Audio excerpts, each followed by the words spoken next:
Bismillahirrahmanirrahim. Assalamualaikum warahmatullahi wabarakatuh. Waalaikumsalam warahmatullahi wabarakatuh. Alhamdulillah, nahmaduhu wa nasta'inuhu wa nastaghfiruh wa na'udzu billahi min shururi anfusina wa min sayyiati a'malina. Man yahdihillahu fala mudilla lahu wa man yudlil fala hadiya lahu. Asyhadu an la ilaha illallah wahdahu la syarika lahu wa asyhadu anna Muhammadan 'abduhu wa rasuluh. Allahumma shalli ala Muhammad wa ala Muhammad wa ba'd. Saudaraku pemirsa Insan TV dimanapun Anda berada, alhamdulillah kita bersyukur kepada Allah Subhanahu wa taala atas berbagai limpahan rahmat nikmatan yang dicurahkan kepada kita semuanya, sehingga di pagi yang berbahagia ini kami bisa kembali hadir di layar kaca Anda. Salam dan salam semoga senantiasa dilimpahkan kepada suri teladan kita Rasulullah Muhammad sallallahu alaihi wasallam, para keluarganya, para sahabatnya, dan juga orang-orang yang tetap mengikuti jalan kami hingga akhir zaman kelak. Saudaraku, senang sekali rasanya di edisi kali ini, edisi Kamis di hari yang ke-27 di bulan Safar 1439 Hijriah, atau di hari yang ke-16 di bulan November 2017, kami bisa kembali bertemu dengan saudara yang ada di rumah atau dimanapun Anda berada, dalam program Risalah Ilm secara langsung kami siarkan dari studio Pondok Pesantren Al-Quwah Sukoharjo, Solo, Jawa Tengah. Tentunya harapan kami, saudara semuanya dalam keadaan sehat walafiat, tak kurang satu apapun, bersama keluarga, kebahagiaan selalu dilimpahkan Allah Subhanahu wa taala. Saudaraku, kali ini kita akan melanjutkan kembali dari pembahasan kita dari salah satu kitab yang mana kita sering mendengarkan, kitab hadis arba'in, namun yang sering kita baca atau sering kita dengar adalah kitab hadis arba'in An-Nawawiyah. Namun kali ini kita akan melanjutkan dari kitab hadis arba'in yang mana para perawinya adalah dari kalangan para sahabat senior,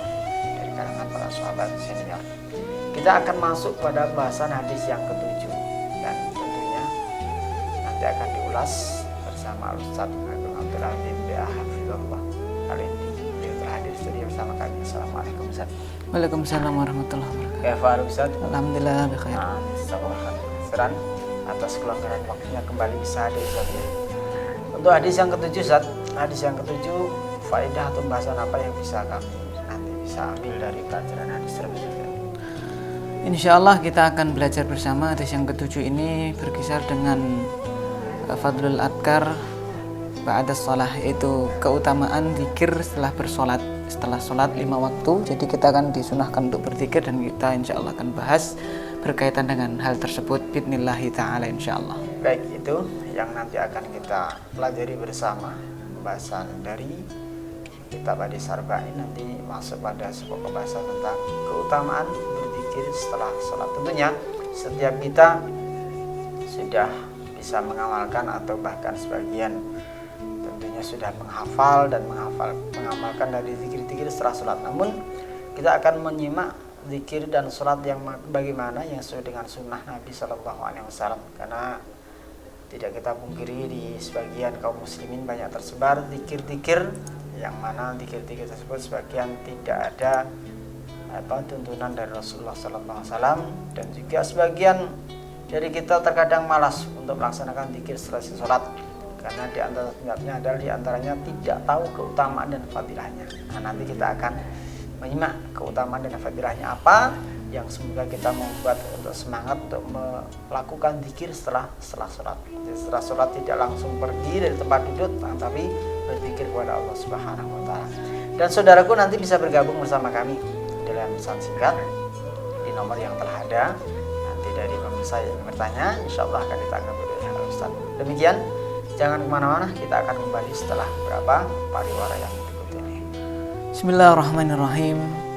Assalamualaikum warahmatullahi wabarakatuh.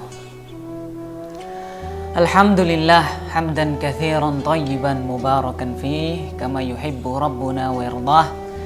Asyhadu an la ilaha illallah wahdahu la syarika lah wa asyhadu anna Muhammadan abduhu wa rasuluhu sallallahu alaihi wasallam wa ala alihi wa sahbihi wa man salaka binahjihi ila yaumiddin.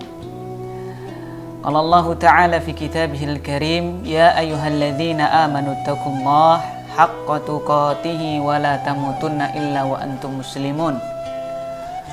Wa qala habibuna rasuluna sallallahu alaihi wasallam, man yuridillahu bihi khairan yufaqihu fid din.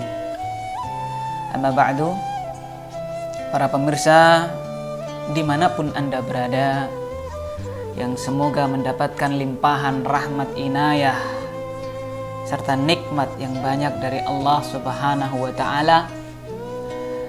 Tiada kata yang patut kita haturkan pada kesempatan ini melainkan hanya syukur kita kehadirat Allah Subhanahu wa ta'ala. Karena walhamdulillah kembali pada kesempatan yang mulia ini, pada duha ini, Allah Subhanahu wa ta'ala kembali memberikan berbagai macam nikmatnya kepada kita semuanya.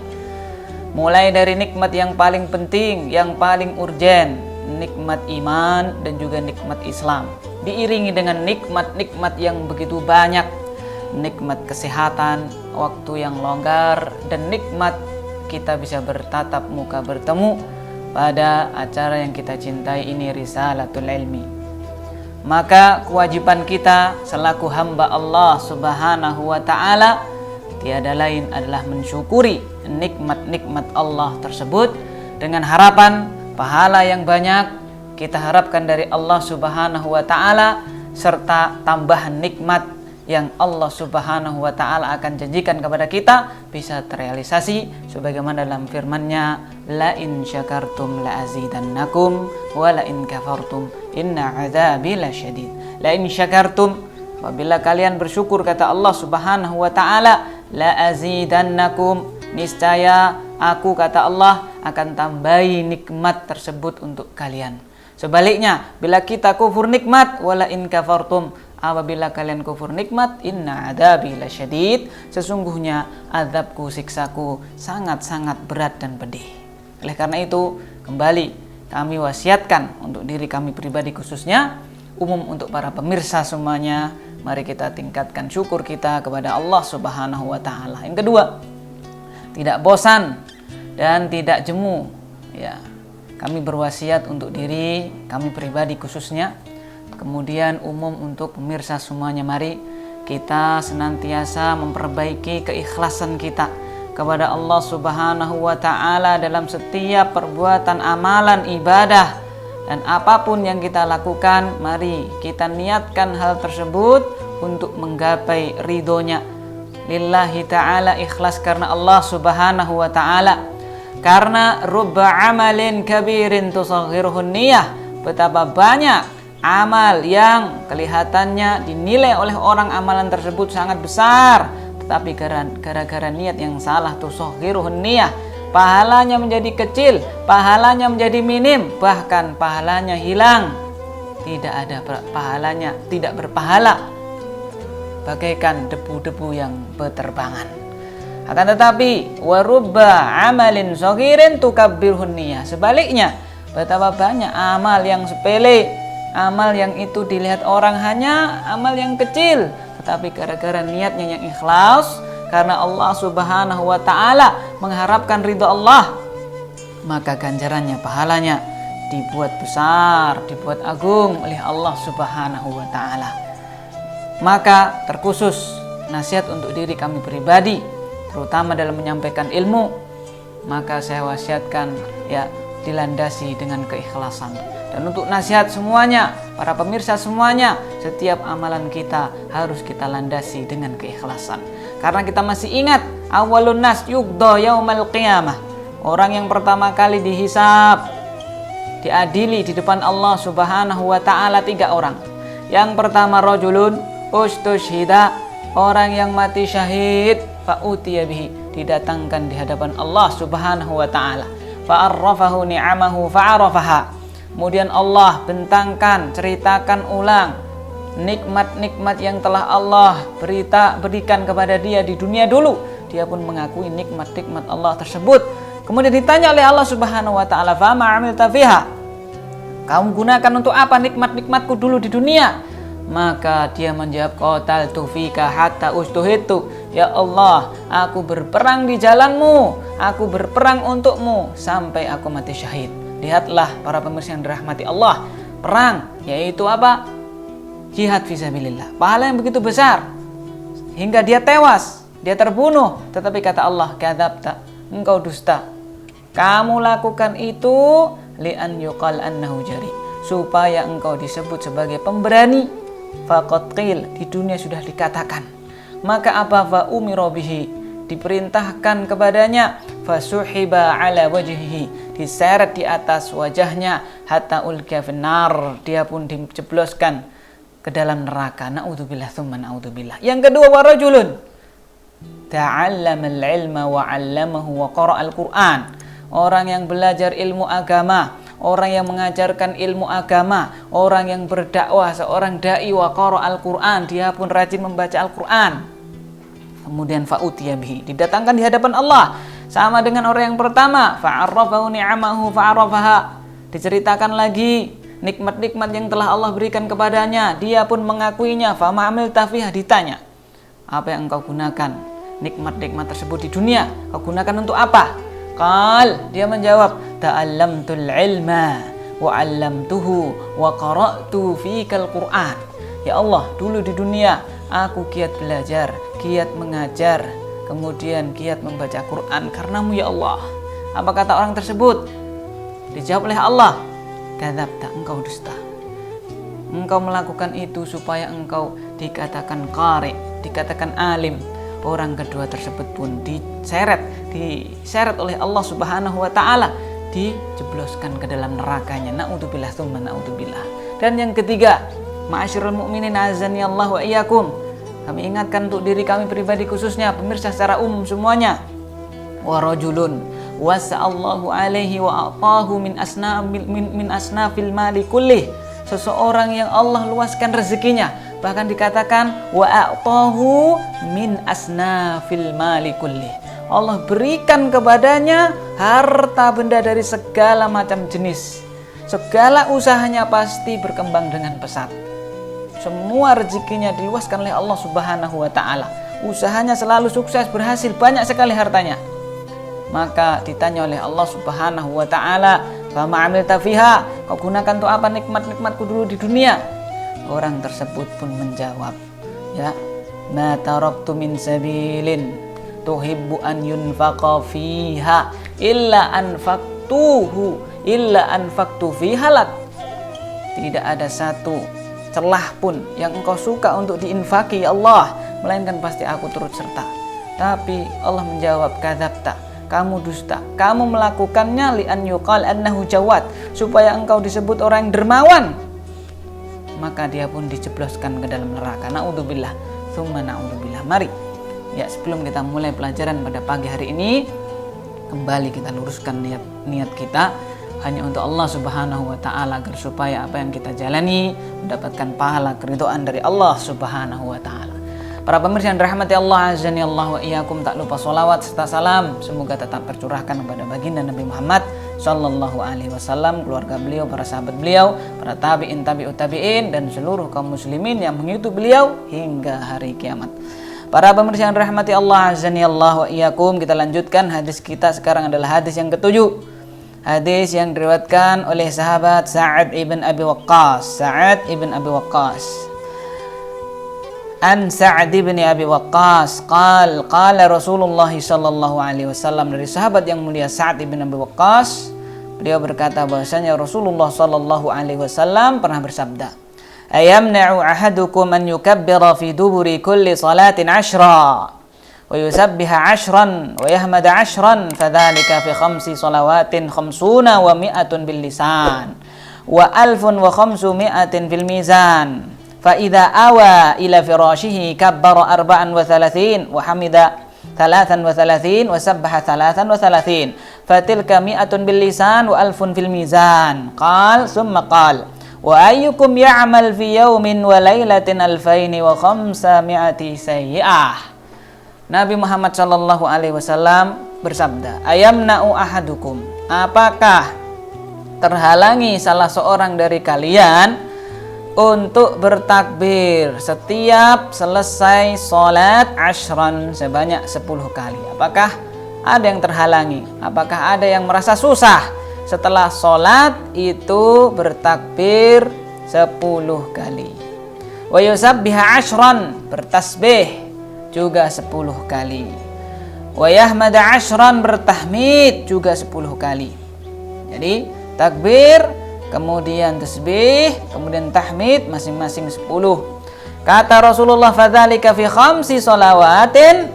Ya, hal itu semuanya tadi, takbir, tahmid dan tasbih tadi itu pada 5 waktu sholat yang wajib, berarti khamsuna wa mi'atun bil lisan, 150 yang diucapkan dengan lisan.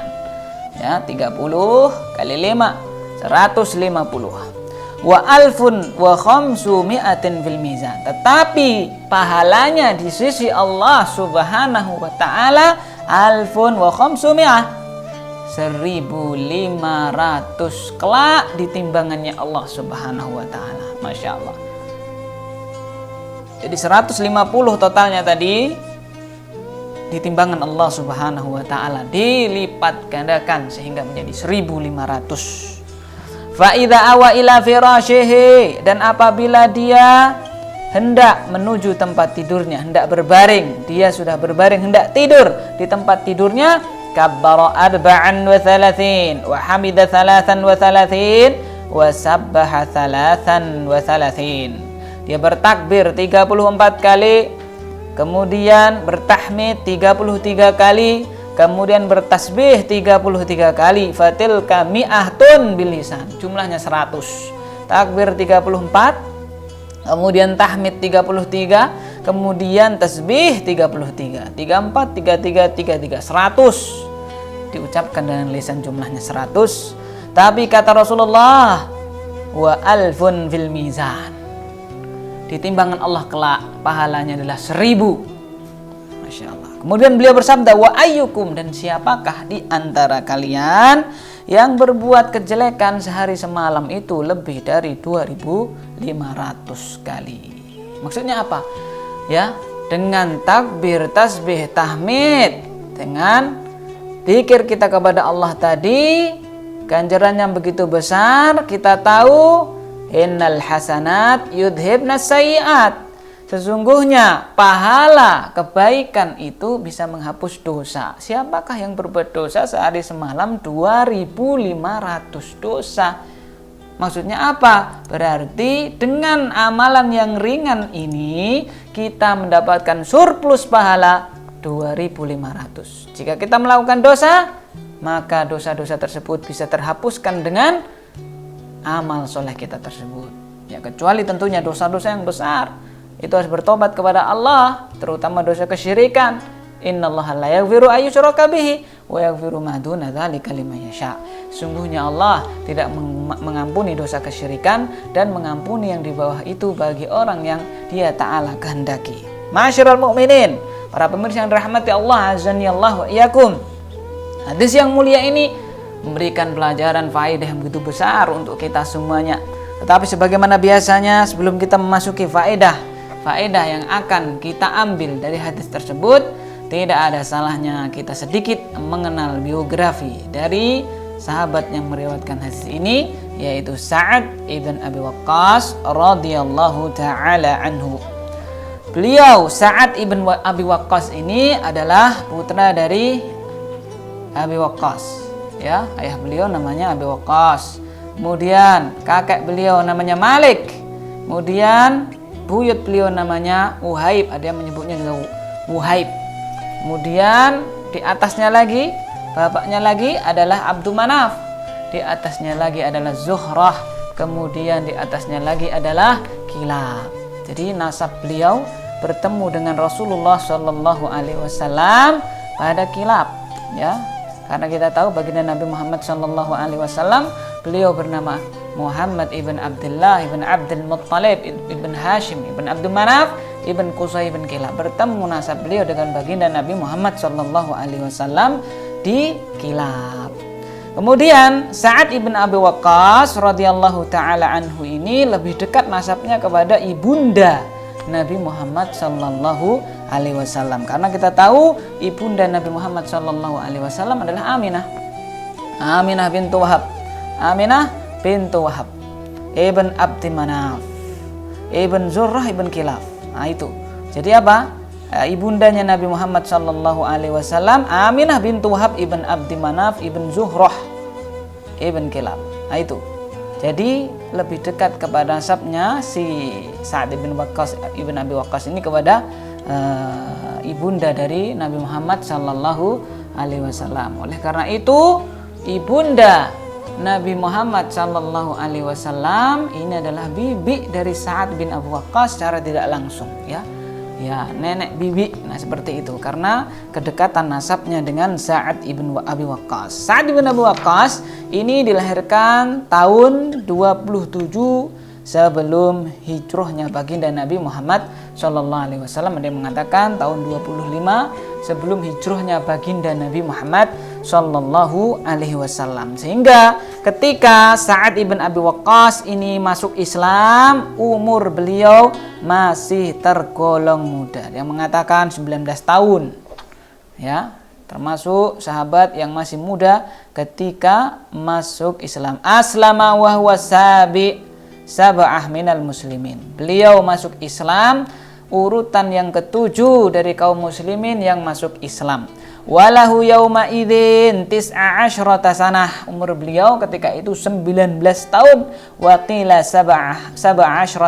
Ada yang mengatakan 17 tahun. Jadi masih pemuda, ya. Apa yang dilihatnya benar maka beliau ikuti. Itu kebenaran beliau ikuti. Dikisahkan ya bahwasanya Sa'ad ibn Abi Waqqas ya misalnya dalam kitab Asadul Ghabah ya Asadul Ghabah fi qissatis sahabah diceritakan di situ oleh Ibnu Athir ya diceritakan di situ bahwasanya suatu hari Sa'ad ibn Abi Waqqas ini bermimpi berada di dalam kegelapan sehingga tidak bisa la yubshiru syai'an, tidak bisa melihat sesuatu apapun, gelap semuanya. Kemudian adha'a qamarun ya, ada cahaya rembulan. Dia melihat cahaya rembulan. Maka apa? Fattaba'tuhu, aku pun kata Sa'ad bin Abi Waqqas mengikuti cahaya rembulan tersebut. Tiba-tiba cahaya rembulan tersebut aku jumpai sudah ada di depanku orang-orang yang mengikutinya, yaitu siapa? Abu Bakar, ya Zaid bin Harithah dan Ali bin Abi Thalib. Ya, dan berhenti cahaya tersebut ya pada Rasulullah sallallahu alaihi wasallam. Maka Sa'ad pun ya tertancap di hatinya keinginan untuk memeluk agama Islam. Maka beliau pun didakwai oleh Abu Bakar As-Siddiq radhiyallahu taala anhu untuk memeluk Islam. Dia pun ya masuk Islam di tangan Abu Bakar As-Siddiq radhiyallahu taala anhu. Ketika masuk Islam, wa kanat ummuhu 'aridatan li islamihi. Ibunya si Sa'ad ibn Abu Waqqas ini sangat tidak suka anaknya itu apa? Masuk Islam. Ya, karena ya menurut beliau, menurut ibundanya Sa'ad ini agama ini adalah agama yang baru. Agama yang menyelisih agamanya nenek moyang sehingga apa tidak senang. Maka ibundanya Sa'ad ibn Abi Waqqas memberikan ultimatum, ya wahai anakku, kalau engkau tidak murtad, tidak meninggalkan agama yang baru ini, agamanya Muhammad, maka apa? Lan akula ta'aman wala ashrab. Aku tidak akan makan, tidak akan minum. Wa kuntu barran li ummi. Padahal kata Sa'ad bin Abi Waqqas, aku ini termasuk orang yang berbuat baik kepada ibuku, ya. Jadi termasuk anak yang soleh, ibunya selalu dilayani, berbuat baik. Nah, tahu itu ya oleh ibunya di ultimatum, kalau engkau tidak murtad dari agama Muhammad ini, aku tidak akan makan, aku tidak akan minum sehingga aku meninggal dan engkau akan merasa bersalah karena kematianku. Nah, ini ancam dari ibunya. Maka benar ya, sebelumnya saat memperingatkan, ya ummi la taf'ali, ya ummah la taf'ali, wahai ibuku jangan kau lakukan, lan ada'u hadzal din abada, karena aku tidak akan meninggalkan agama ini selamanya, aku tidak akan murtad, kata Sa'ad bin Abi Waqqas. Famarrat lailah yauman wa lailah, maka berlalu sehari semalam. Benar ibundanya Sa'ad ibn Abi Waqqas tidak makan dan tidak minum, sehingga apa? Jahidat, dia merasa lemas, dia ibundanya ini sudah fisiknya sangat-sangat lemah karena sehari semalam tidak makan, tidak minum.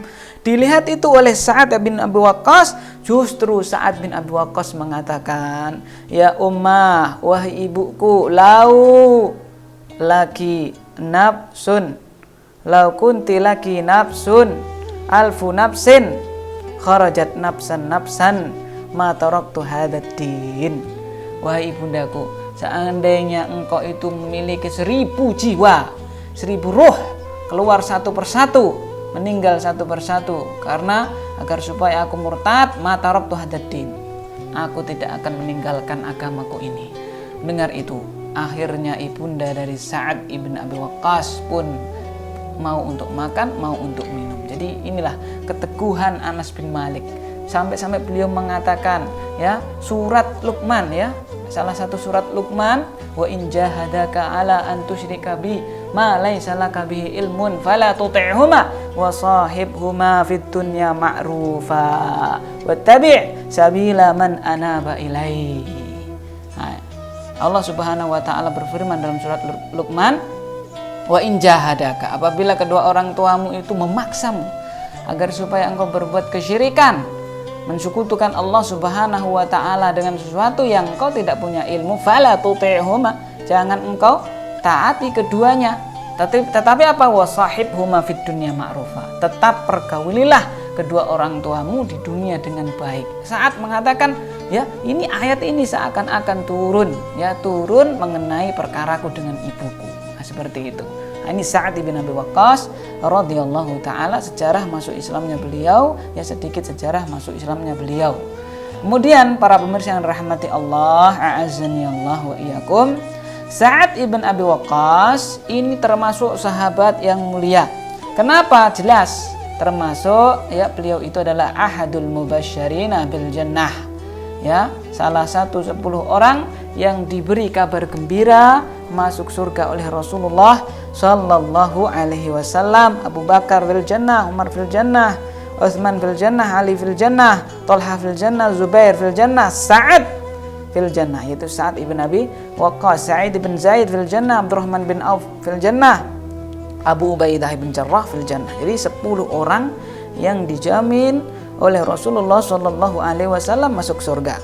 Bahkan salah satu keutamaan dari Sa'ad ibn Abi Waqqas yang lainnya, beliau ini termasuk 6 sahabat yang dipilih Umar ibn Khattab, ya, Umar ibn Al-Khattab sebagai apa? 6 orang ahlu syura, ya. Sebagaimana telah kita pelajari pada pertemuan-pertemuan yang telah lalu, ketika Umar radhiyallahu taala anhu hendak meninggal dunia, Umar ibn Khattab hendak meninggal dunia, beliau memilih 6 orang sebagai ashabus syura. Tugasnya adalah memilih di antara 6 tadi. Jadi memilih 6 orang yang dipilih tadi salah satu untuk menjadi khalifah. Utsman, Ali, Thalhah, Zubair, Sa'ad ibn Abi Waqqas dan Abdurrahman ibn Auf. Berarti menunjukkan bahwasanya Sa'ad ibn Abi Waqqas termasuk orang yang mulia. Kenapa? Karena Umar mengatakan, kenapa saya pilih 6 orang ini? Karena tuwfiya Rasulullah wa huwa anhum radin.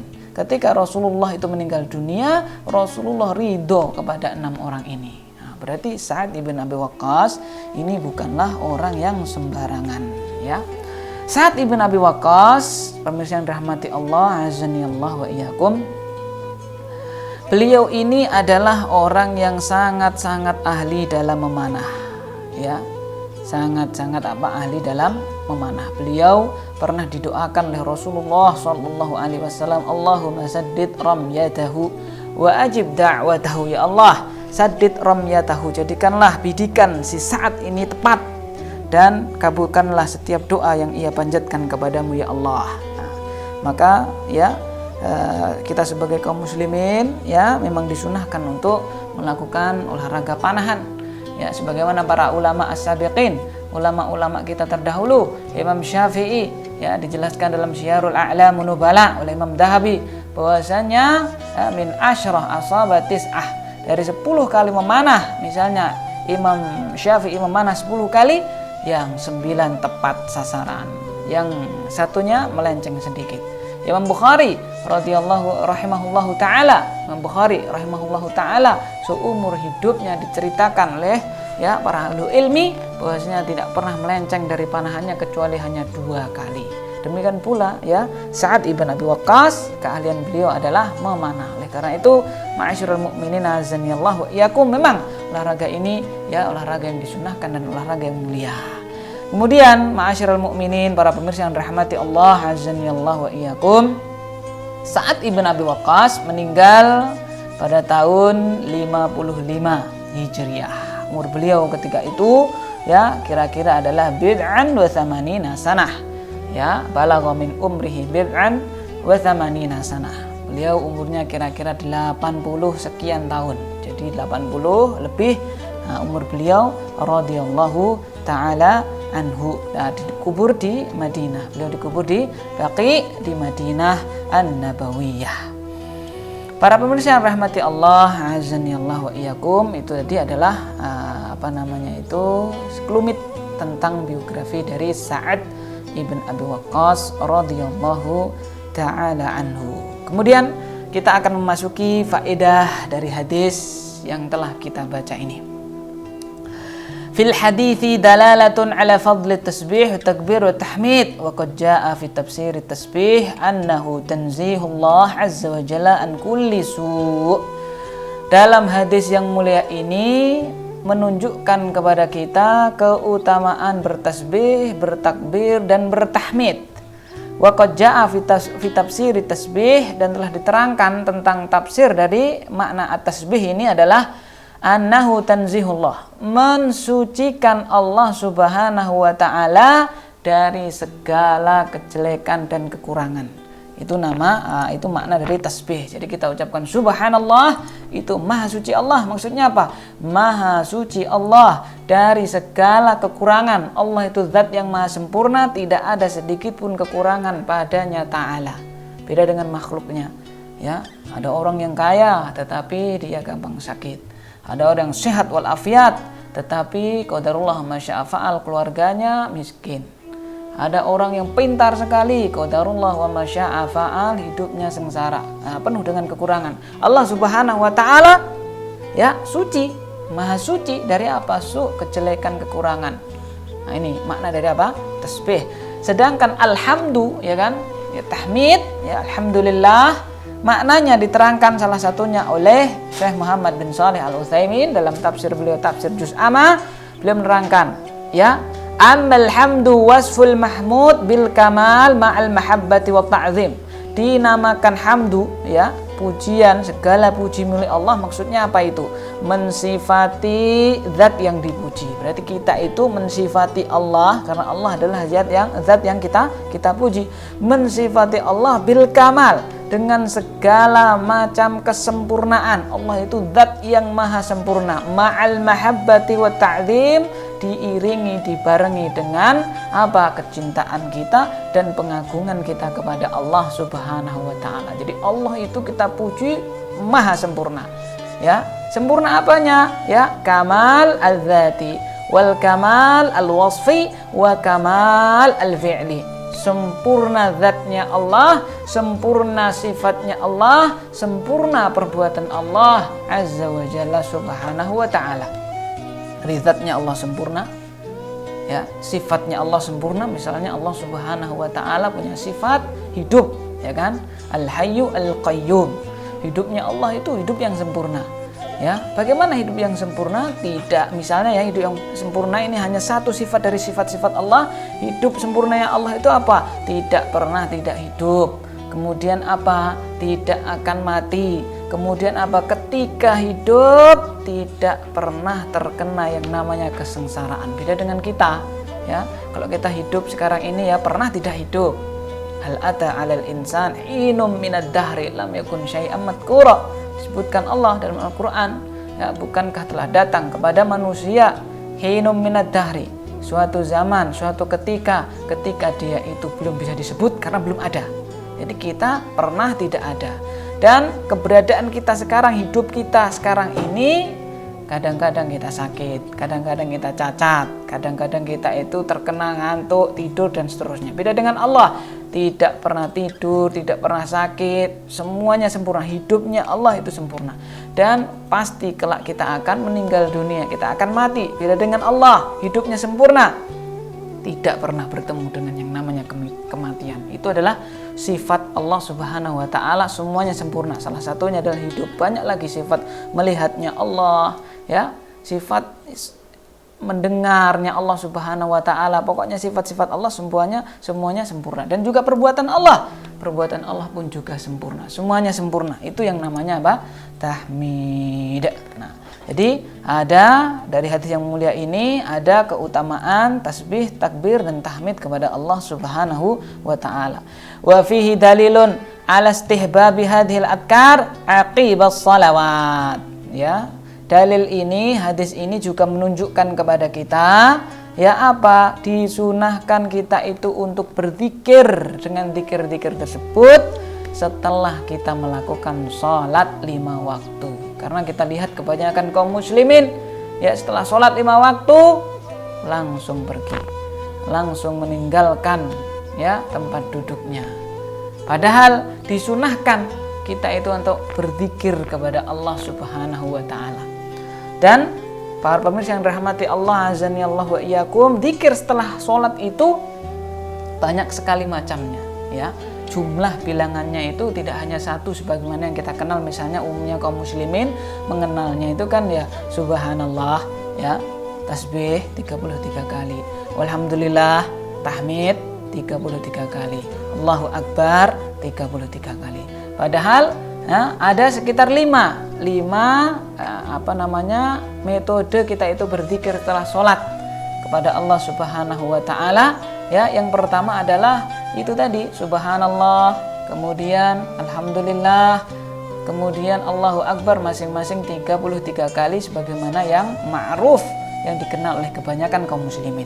Ada lagi yang kedua, yaitu apa? Ya subhanallah, ya, kemudian walhamdulillah, tasbih, tahmid, kemudian Allahu akbar. Yang subhanallah ya 33. Walhamdulillah, tahmid juga 33. Allahu akbarnya 34, berarti 100. Ada lagi yang subhanallah ya tasbih, kemudian tahmid, kemudian takbir 33 tetapi ditutup dengan la ilaha illallah wahdahu la syarikalah lahul mulku wal hamdu wa huwa ala kulli syai'in qadir, sehingga juga jumlahnya 100. Nah, seperti itu.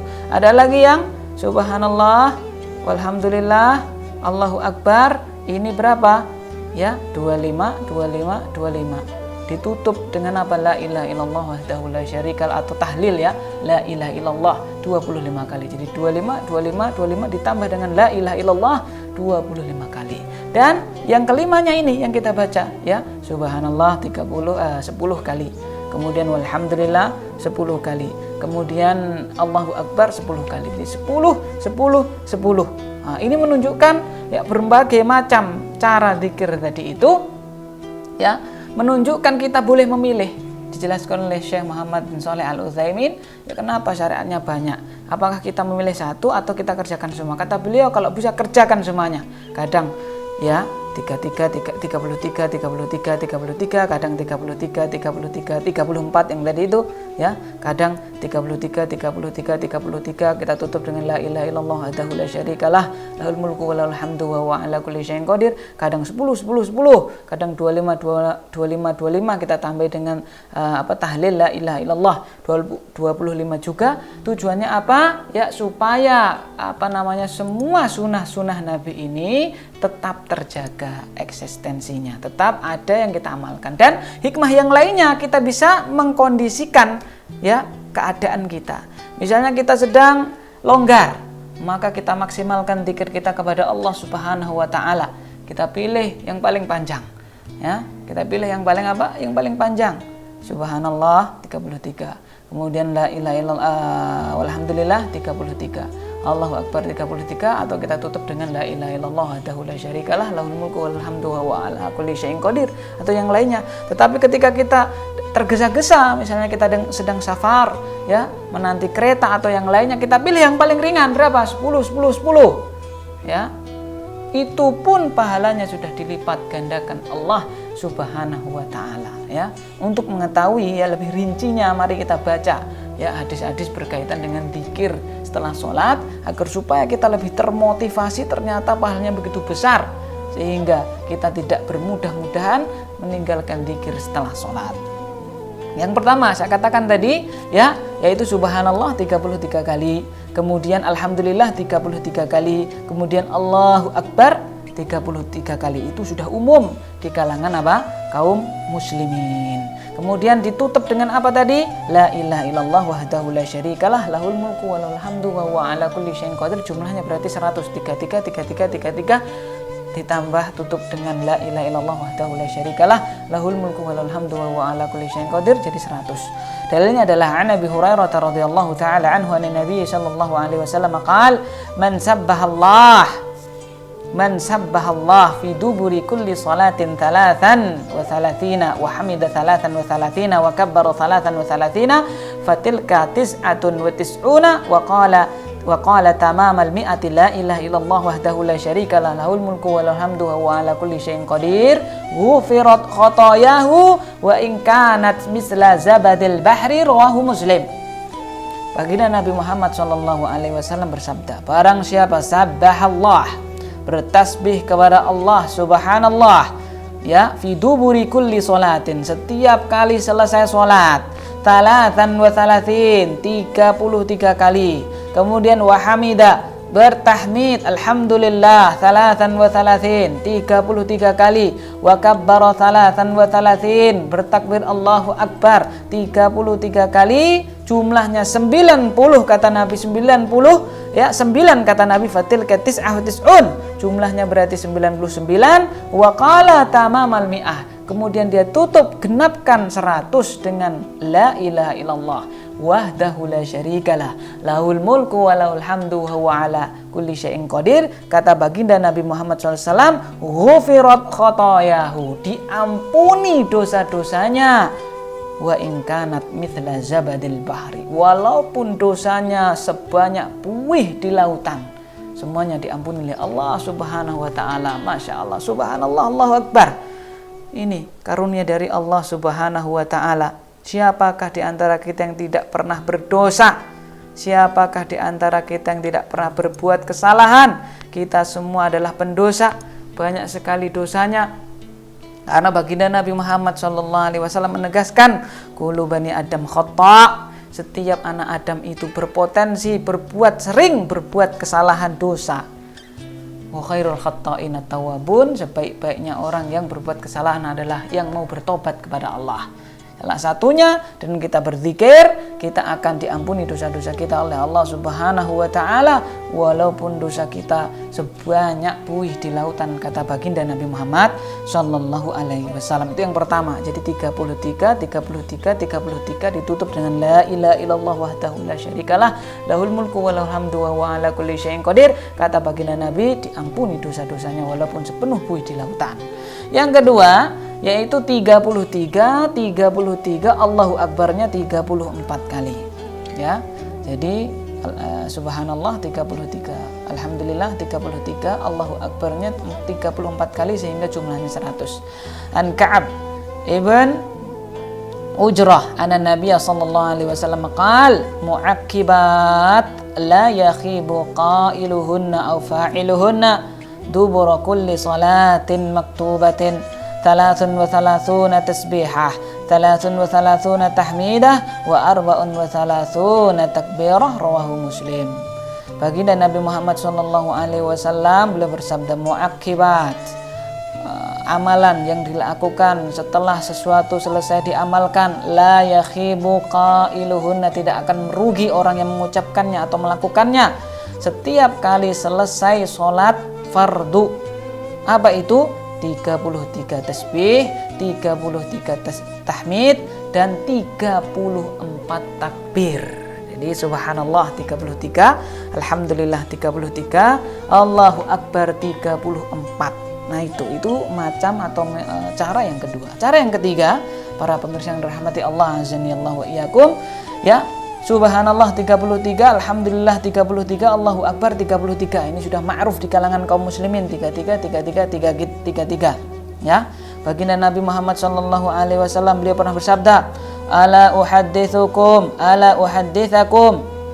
in akhadtum adraktum man sabaqakum walam yudrikkum ahadun ba'dakum wa kuntum khairun min antum baina dhahranihi illa man amila mithlahu tusabbihun wa tuhammidun wa tukabbirun khalfa kulli salatin 33 muttafaqun alaih. Baginda Nabi sallallahu alaihi wasallam bersabda, maukah kalian aku beritahu bila kalian mengerjakannya niscaya ya tidak ada yang bisa mendahului kalian dari segi pahala, dan tidak ada pula yang setelah kalian itu akan menyamai dalam segi pahala, kecuali bila orang-orang tersebut juga mengerjakan apa yang kalian kerjakan. Apa kata Nabi Muhammad? Yaitu kalian bertasbih, bertahmid, bertakbir setelah selesai sholat masing-masing 33 kali. Nah ini, jadi masing-masing 33 kali. Kemudian adapun yang 25 ditambahi dengan tahlil la ilaha illallah 25. Dalilnya adalah ya, salah seorang fara'a rajulun minal ansar, salah seorang dari sahabat Ansar, ra'a fil manam, beliau bermimpi.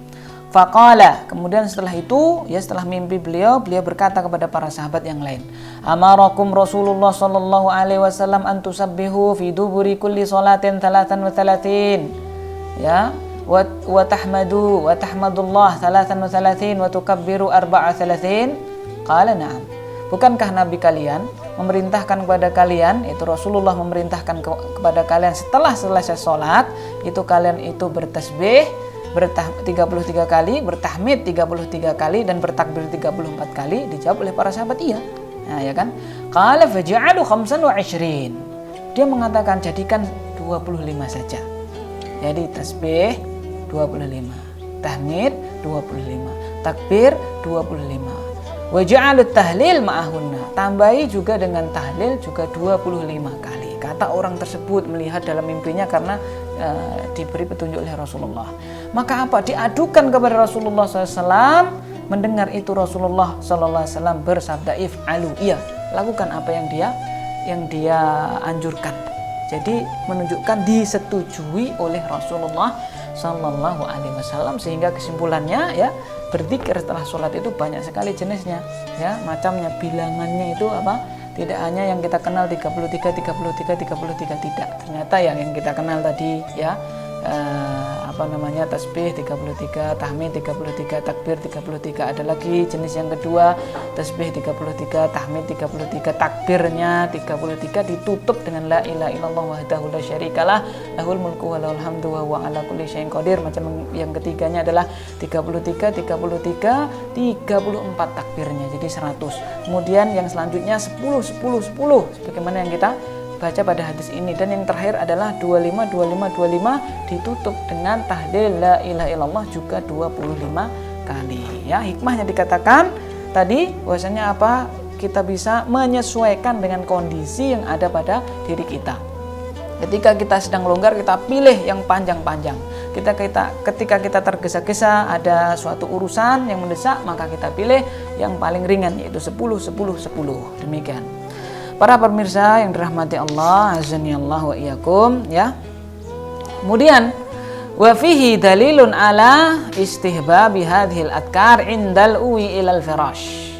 Bahwasanya zikir ini tadi, subhanallah, alhamdulillah, Allahu akbar ya, zikir ini tadi juga disunahkan untuk diucapkan ketika seseorang itu hendak tidur di pembaringannya ya.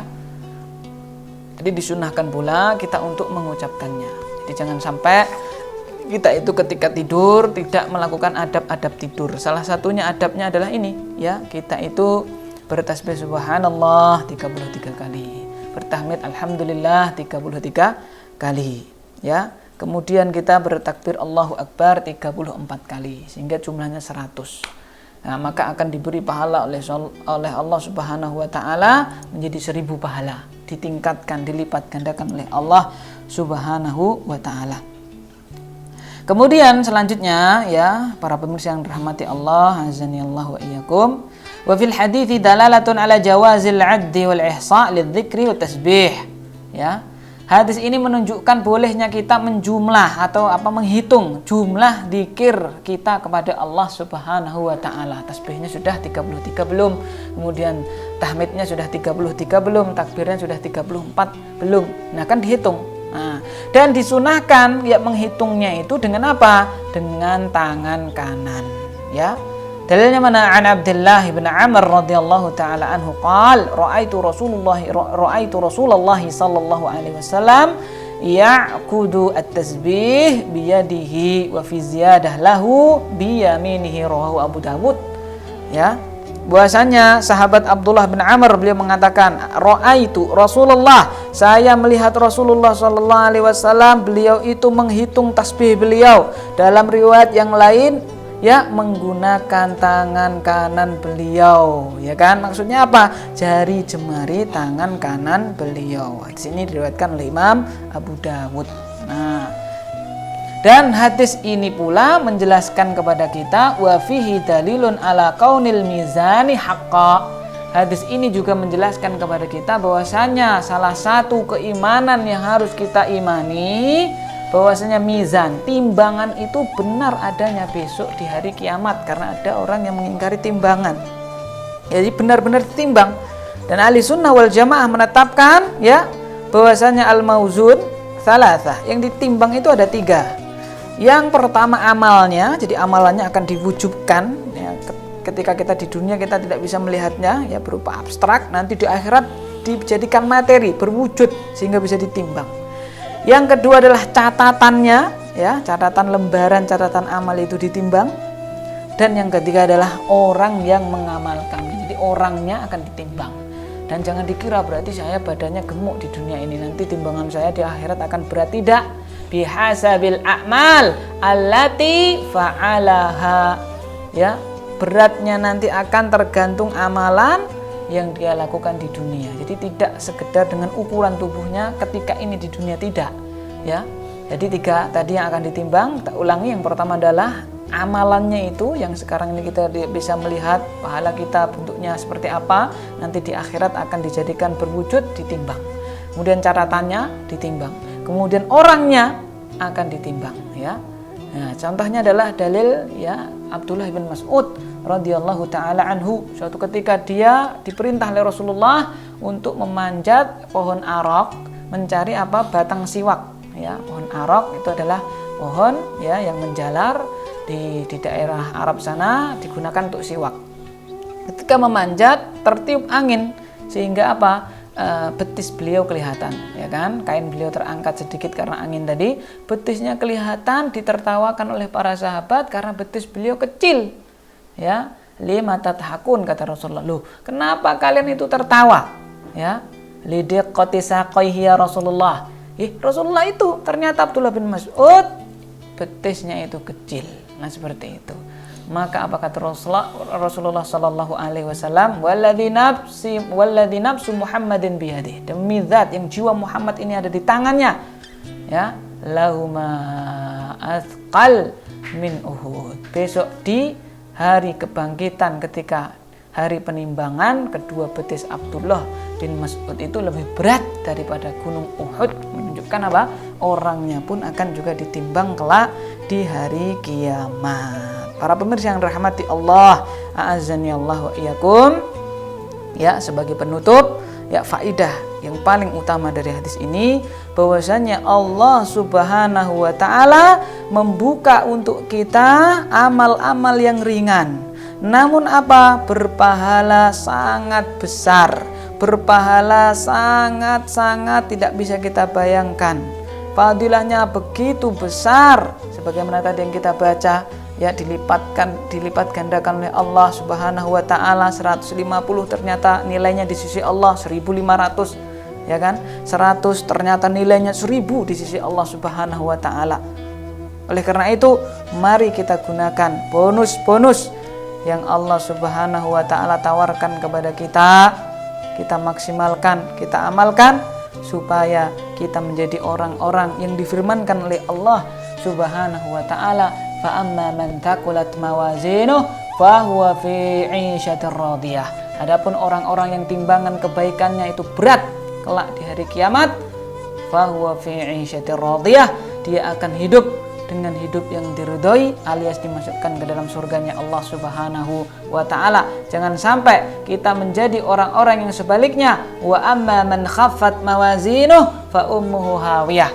Barang siapa yang ringan timbangan kebaikannya, lebih berat timbangan kejelekannya, maka fa ummuhu hawiyah, tempat kembalinya adalah neraka hawiyah. Wa ma adraka mahiyah, kamu tahu apa tidak apa itu neraka hawiyah?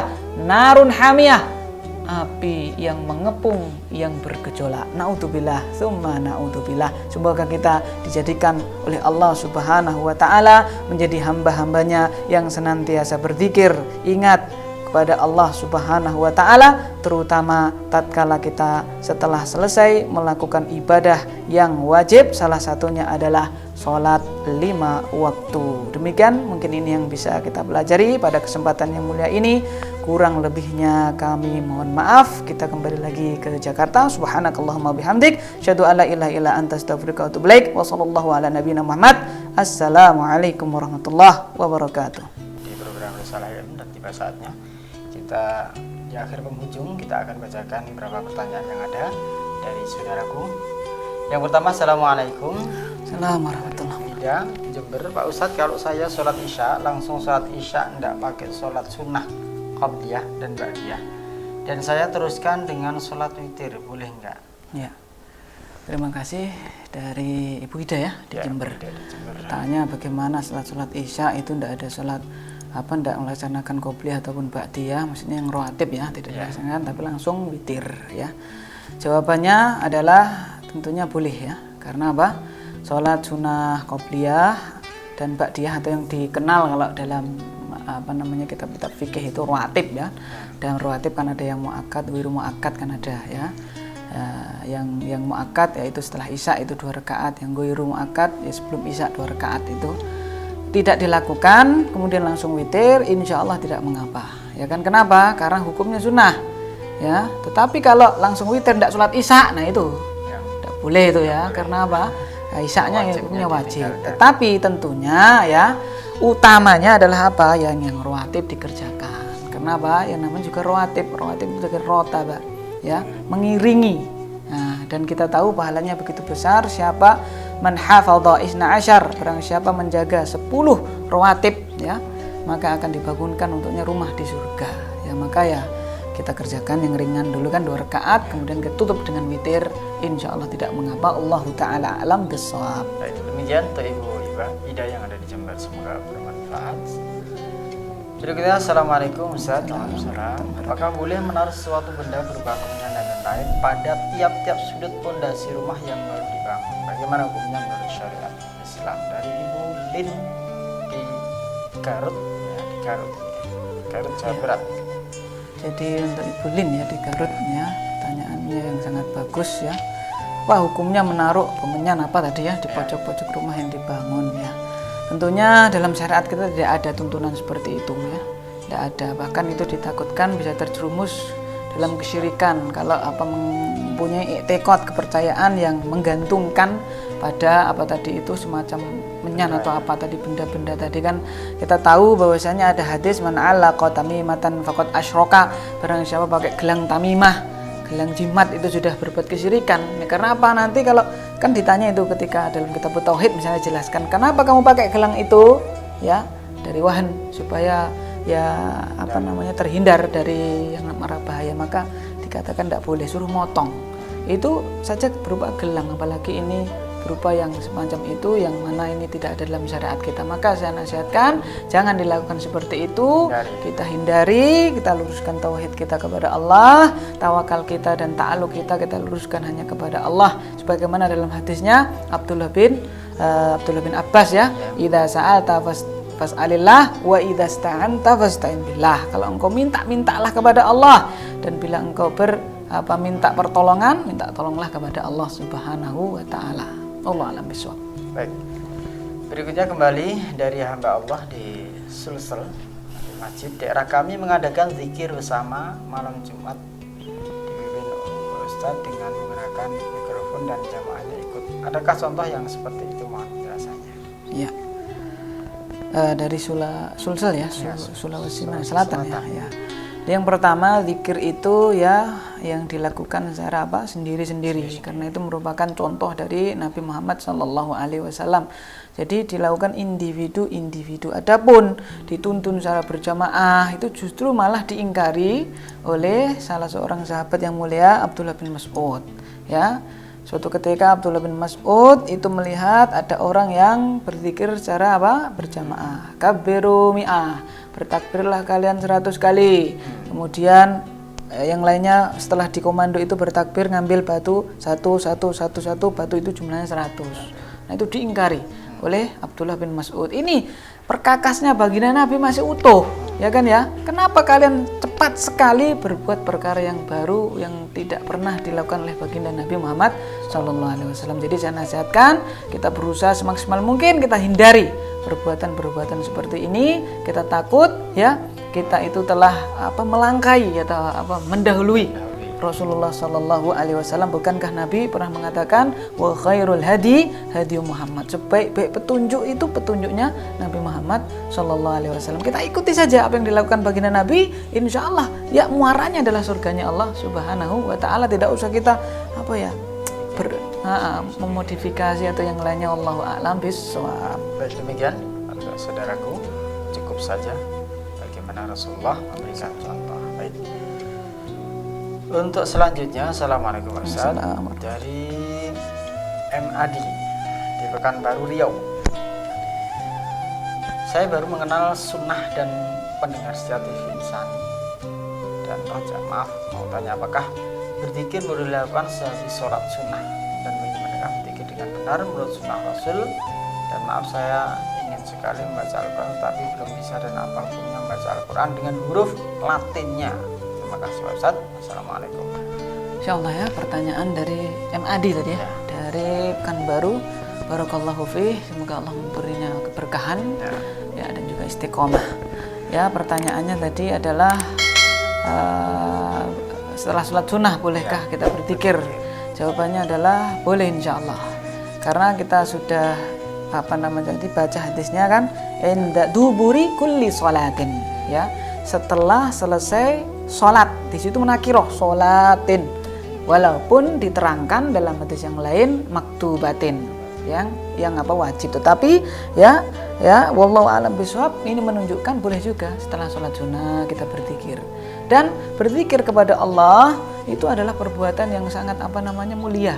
Jadi tidak harus sholat dulu baru zikir, tidak. Bahkan kita duduk, kita santai, tiap saat kita boleh. Apalagi kita ketika setelah selesai sholat, walaupun itu sholat sunnah, insya Allah tidak mengapa. Ya, insya Allah tidak mengapa. Allahu ta'ala alam bishawab. Kemudian apa tadi? Kemudian baca Al-Quran ya. Tapi Latinnya, ya, bagus sekali ya. Jadi saya doakan semoga Mas MAD ini termasuk orang-orang yang terbaik. Bagaimana caranya? Yaitu dengan terus belajar. Jadi kalau belum bisa, kewajiban kita adalah belajar. Ya, walaupun kita dalam belajar itu terus baca Qur'annya, kalau bahasa kasarannya itu blekak-blekuk atau terbata-bata.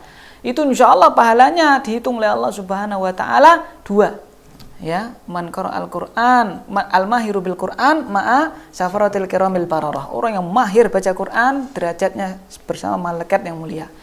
Waladzi yaqra'ul Qur'an wa yata'ta fihi. Orang yang baca Quran terbata-bata, falahu ajron, punya 2 ganjaran. Adapun membaca dengan bahasa Indonesia, insya Allah ya, kalau dia niatnya ikhlas lillahi ta'ala, walaupun tidak bisa menyamai yang langsung dari mushaf, dia akan mendapatkan pahala insya Allah, karena yang dia baca adalah ayat. Tapi dengan catatan jangan sampai salah makhrajnya. Ya, sebagaimana kami dulu pernah berdakwah ke pelosok ya, ke Wonogiri itu, sampai jamaahnya tidak bisa baca Quran, sehingga kita tuliskan doa-doa yang penting itu dengan bahasa Indonesia. Insya Allah tidak mengapa, Allah alam bishawab. Tetapi tentunya tetap belajar ya, terus belajar harus. Ya, demikian untuk Mas Adi. Semoga bisa dengan bermanfaat dan Allah memberikan kemudahan bagi Anda untuk belajar. Baik. Yang terakhir nampaknya Ustaz, Assalamualaikum Ustaz, mohon menjelaskan kalau pakai tangan kanan apakah menghitungnya pada urat sendi untuk bertasbih, tahmid dan takbir Ustaz? Ya. Kita berzikir Ustaz. Ya. Jadi ya dengan tangan kanan di situ dijelaskan para ulama anamil ya, ai al anamil, jari jemari. Adapun kaifiyahnya tidak diterangkan apa begini atau satu-satu begini ya, tidak diterangkan. Maka menurut para ulama ya diberi al muwassa ya, jadi wasi, boleh yang ada di urat sendinya ini ya, apa potongan-potongan ini ya kan. Ada yang begini juga ada ya. Nah, itu insya Allah menjadi perkara yang luas. Kenapa? Dan ini pun hukumnya hanya sunnah. Jadi tidak wajib harus pakai apa? Tangan kanan, tidak ya, disunahkan karena Nabi melakukannya dengan tangan kanan. Ya, begini juga boleh, apa urat sendinya juga boleh, seperti itu. Wallahu a'lam bishawab. Baik, demikian saudaraku, dari pertanyaan yang ada telah kita sampaikan. Semoga apa yang telah beliau ulas menjadikan tambahan ilmu. Dan sebelum kita berpisah, kita mendengarkan kembali nasihat beliau di akhir atau kesimpulan dari apa yang telah kita simak bersama. Tafadhol. Ya. Untuk menutup pertemuan kita pada kesempatan yang mulia ini, kembali kami mengingatkan untuk diri kami pribadi khususnya, umum kepada para pemirsa semuanya, mari ya, kita hidup di dunia ini hanya sebentar. A'maru ummati ma baina sittin la sab'ina sanah. Umur umatku kata baginda Nabi sekitar 60 sampai 70 tahun saja. Wa aqalluhum man yujawizu dzalik, sedikit sekali yang bisa melebihi umur tersebut. Tetapi kita diberi oleh Allah, dibekali Allah Subhanahu wa taala dengan amal-amal yang ringan. Namun pahalanya begitu apa?